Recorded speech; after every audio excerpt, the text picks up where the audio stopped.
बापाची नाही कोणाच्या बापाची हम सब एक है हम सब एक है हम सब एक है हम सब एक है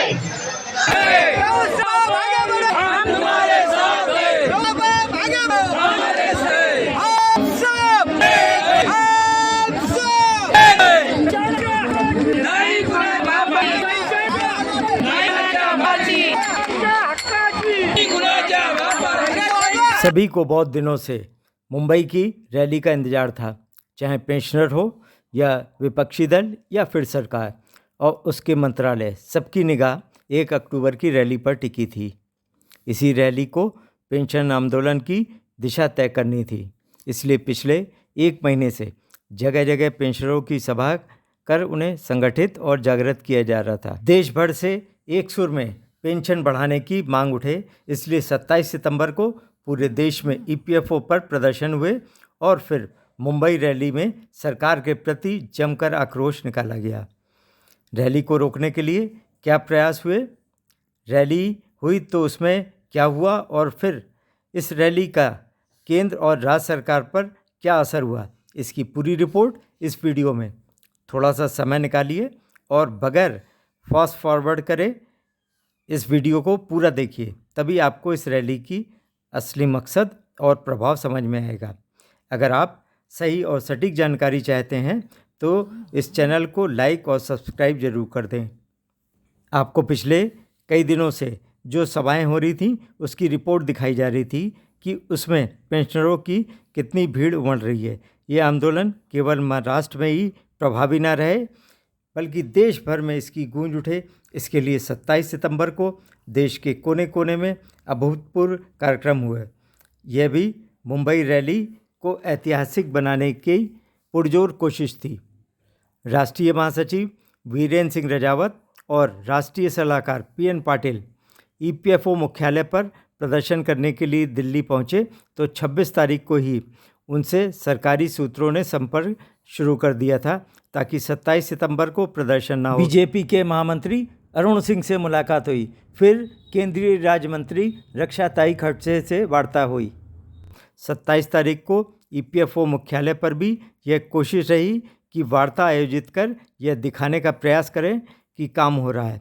सरकारी स्तर पर राजावत जी को दिल्ली में ही वार्ता के नाम पर 2 दिन रोकने और महाराष्ट्र से कमांडर साहब को दिल्ली बुलाने का संदेश दिया गया, परंतु राष्ट्रीय नेताओं को यह समझ में आ गया कि 2-3 दिन वार्ता और बैठकों में उलझाकर 1 अक्टूबर की रैली फेल करने की मंशा है।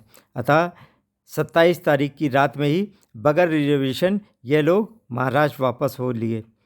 महाराष्ट्र में रैली के संबंध में कई भ्रामक खबरें फैलाई गईं कि रैली एक्सटेंड हो गई है, दिल्ली में काम हो चुका है आदि, जिसको क्लियर करने के लिए कमांडर साहब ने एक वीडियो भी जारी किया था। बहुत सारी अफवाहें अभी फैलाई जा रही है। कई जगह से मुझे पता चला कि आंदोलन की तारीख लोग बदल के बता रहे हैं और इतना ही नहीं तो ये भी बता रहे हैं कि आपका काम हो गया, निर्णय हो गया। कोई निर्णय नहीं हुआ है, हमें अपना हक छीन के लेना है। वहाँ आइए, मैं आप सबसे प्रार्थना करता हूँ कि किसी भी अफवाह पर आप विश्वास न करें। धन्यवाद। आपको याद होगा कि कई विपक्षी सांसद जंतर मंतर पर आए थे और उन्होंने पक्ष विपक्ष के सांसदों को लेकर प्रधानमंत्री से पेंशन मुद्दे पर मिलने को कहा था। हर सांसद इसका नेतृत्व लेने की फिराक में रहा और दूसरा उसकी काट में। इसलिए पेंशनरों के प्रति उनकी कितनी सहानुभूति है यह सबको समझ में आने लगा था। पेंशनरों की रैली किसी राजनीतिक षड्यंत्र का शिकार ना हो, इसलिए सत्ता पक्ष और विपक्ष दोनों को दूर रखकर इसे केवल पेंशनरों की ही रैली रहने दिया गया, क्योंकि महाराष्ट्र में यह प्रचार किया जा रहा था कि यह कम्युनिस्टों की रैली लग रही है। 30 सितंबर को मुंबई में प्रेस कॉन्फ्रेंस की खबरों को गायब रखा गया।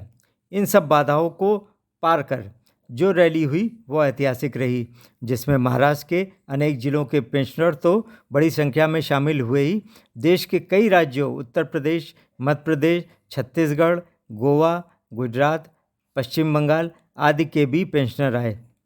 चिलचिलाती धूप में वृद्ध महिला पुरुष पेंशनरों का यह प्रदर्शन याद रखने वाला है। महासचिव वीरेंद्र सिंह रजावत ने आंदोलन का अपडेट दिया। कमांडर साहेबांना ऐकायची आम्हाला माहिती आहे, पण 2-4 गोष्टी मी आपल्याला समोर स्पष्ट करू इच्छितो। नंबर 1, आपल्याला बिलकुल हताश उदास निराश व्हायचे नाही। आपण जिंकण्याचे बिलकुल जोर आहे, आपला विजय सुनिश्चित आहे आणि लवकरात आपला विजय मिळू शकतो, आपल्याला हे लक्षात ठेवा। मोदी सरकारवर आपल्याला टीका करो नाही करो तो विषय वेगळा आहे, मात्र जे आम्हाला समजला तो विषय असा आहे की मोदी सरकारमध्ये केव्हाही कोणत्या दिवशी चांगली घोषणा होऊ शकते, हे लक्षात ठेवा। यूपीएससी घोषणा झाली, कोणाला माहिती सुद्धा नव्हता। 1 दिवसापूर्वी त्यांचे जे नेते आहे शिवगोपाल मिश्राजी, माननीय कमांडर साहेबांचे अत्यंत जवळचे आहे, 2दा आमच्या सोबत त्यांची बैठक झालेली आहे।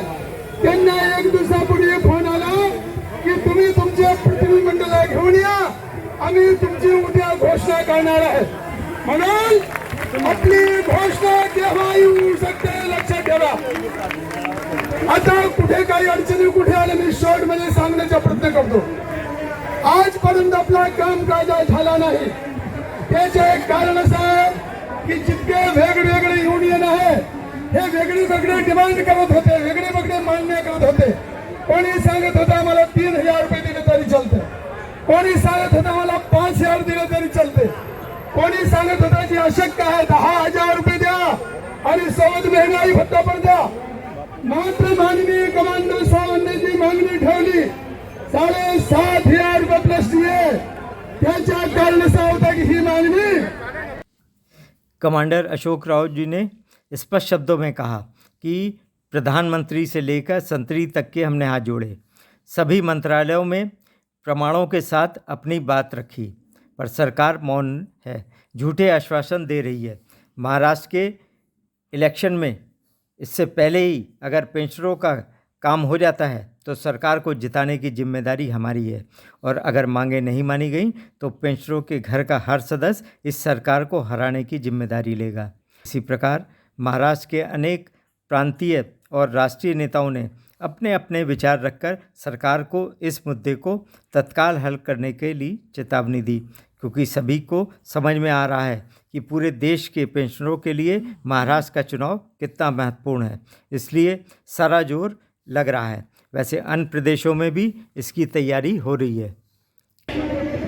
आपल्याला जर महाराष्ट्राच्या आणि हरियाणाच्या इलेक्शन अगोदर आपलं काम या सरकारने केलं तर या सरकारला निवडून आणण्याची जबाबदारी आपण घेणार, आणि जर यांनी आपलं काम केलं नाही तर यांचा एक माणूस हरवण्याची जबाबदारी आपण घेणार। मान्य आहे का? मान्य आहे का?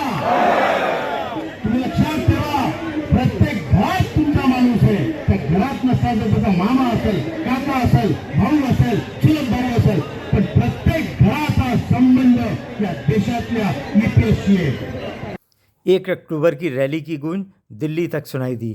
रैली के बाद दिल्ली से एनएसी के राष्ट्रीय नेताओं से संपर्क साधने का बराबर प्रयास हो रहा है, ताकि महाराष्ट्र चुनाव में संदेश जाए कि पेंशनरों का काम हो रहा है।